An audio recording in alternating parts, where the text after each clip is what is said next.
Hello, my name is James. I am the senior instructor for Tadashi Ryu. I have been in the martial arts industry for the last 18 years. I was a successful manager for a karate school, and I left that due to a lot of things that I didn't like in regards to the business side of things.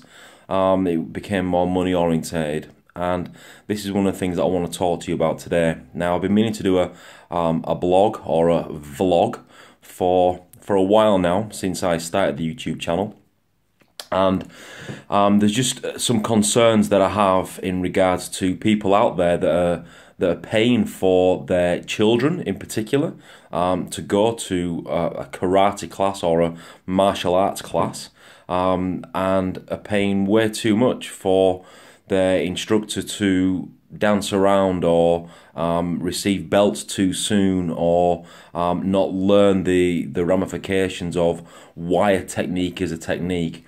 Now, one of the things that I do within Tadashi is I try to apply the Kion in a practical way, so that it may work one day. Now, I say may work because we all know that sometimes Bonkai application might not be effective in a self-defense scenario, because just because something happens in a kata, it doesn't mean to say that there's not a hidden technique within that kata as well. With some of the videos that I'll put out later on are probably going to explain more, but for now, it's just when people are going to a martial arts school, you know, you've got to be careful of what your children are being taught.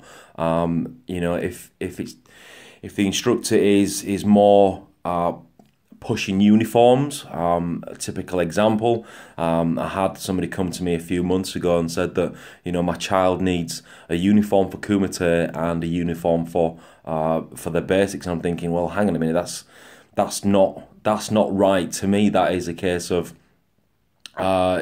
you know, a money orientated thing. Why can't somebody do kata, basics, and Kumite in the same uniform? You know, I don't really understand that. And I also believe that that a martial arts school should give everything. You know, they should give basics. They should give some form of Kion in their training, whether it be partner work, whether it be standing in line, whether it be movement in line. They should also give kata. Because, you know, to understand kata is a lifelong journey anyway. You don't just learn a kata and think, oh, there you go, I know it now. No. It doesn't work that way. Kata is in depth. And that is also the preparation for Kumite. Kumite, again, shouldn't just be all about point scoring. Kumite should have some kind of realism there. You know, we in Tadashi teach non-contact. That's not to say that there can't be contact at a future point, purely because you know, the decision to withhold a strike is the striker's decision, which takes discipline, I suppose. But when you are taking your children to a martial arts school, just be aware of what they are being taught. Yes, there may be some dancing around, there may be some music, the studio that they're training in may look all fancy with matted area and you know, certificates all over the place. But just be aware of what they are being taught, because, you know, there are a lot of people out there that are just, forgive me, but in it for the money, and that's not. You know, I actually got out of that game this year, as it happens, because I didn't want the money. I wanted to bring something back to the basics of why I started training in the first place. I'm not saying to, you know, come and train with me, because, you know, personally, my attitude towards my students is I really don't care where people train, so long as they are training, and so long as they are getting some benefit for their money, I suppose, and for their time. Because, you know, parents and well, students in general do put a lot of time into their training. You know, they commit at least once a week, which will lead me on to my next part, probably my next video later on. But they do commit to once a week. So I've just been watching some things on YouTube, and I probably shouldn't, but you know, I've just been watching a lot of fake martial arts, where people are using ki or chi power to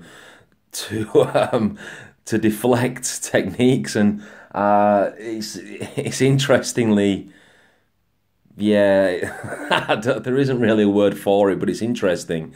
And also, I've been watching some kata for first dan, second dan, third dan, sometimes even fourth dan black belts performing kata. Now, when somebody achieves a black belt and above, my belief is that they should have a little bit more control over their body, i.e., there shouldn't be too much, or if any, swaying with the midsection. They shouldn't be putting too much body movement into it. You know, it should all come from the hips, from the center. You know, that's where the power is going to come from in the end, anyways. It's all going to come from the hips, in my understanding. Now, I don't profess to be an expert. I myself, I'm still learning, as everybody is still learning. You know, it doesn't matter how long you've been training for, you are still learning. We may pass away and only know half of what we're supposed to know, or what we can know, which, you know, so we're all still learning. They say that, you know, that training is it's a journey. You know, black belt's a journey. It's never a destination. So to continue training is important. I'm probably waffling on a little bit here, but my point is that, you know, just be aware of where you're taking your children. That the instructor is interactive with them, but is also showing them a why in their training. You know, the how is easy. The how, to teach somebody how to move and how to punch and how to kick, and, you know, it's just communication. That's easy. It's the why they are doing things. Why does a punch need to do this? Why does this block do this? What can this kick be used for? You know, understanding that offense can be defense and vice versa. So that's basically why what I try to do with Tadashi is implement more of a why. It's a bit like the tip of an iceberg. They say that 80% of an iceberg is beneath water, or 90% of an iceberg is beneath water, and that's basically the why as to you know, as to what something is happening within a technique. So just be aware that people aren't just teaching the how, that they are teaching the why, and that is vital to somebody's learning. It's also vital to somebody's understanding of why they're, well, again, there's that word why, as to why they turn up to train. You know, if all you're doing is turning up to a class to get a sweat, then you can do that in boxercise, you can do that in aerobics, you can do that at the gym, you can do that basically going for a jog. You don't have to pay for it. You know, it's developing one's mind and developing one's body to move in a specific way that is going to help you. Now, not all bunkai will be effective. Some will, some won't. Some bunkai, you know, that I teach is just to help people understand the kata more, not necessarily to help them defend themselves, because there are far easier ways to do that. Why would you, you know, spend your time thinking, oh, what is, you know, can I use Basai Dai here, or can I use Cypher here, or can I use this kata here? Now, there's probably far easier ways to do that, but the reason I teach kata bunkai is for people to understand. Nothing to do with self-defense. Nothing to do with being able to defend knives or defend baseball bats or defend anything like that, but more as an understanding as to, you know, how the body could move and should move within a kata, and what could be happening within that kata.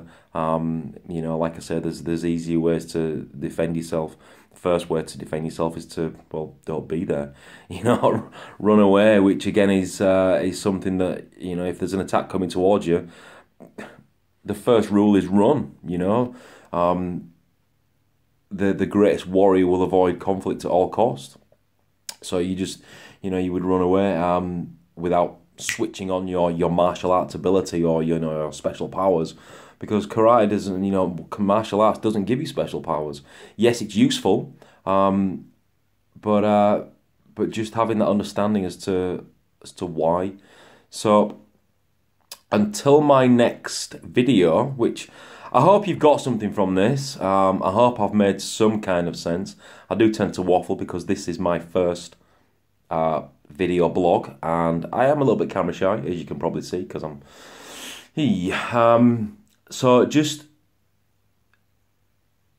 be aware of what's being taught, how it's being taught, and why it's being taught, and probably most importantly, are you paying for your children to go and dance around, or to play games, or to do nothing?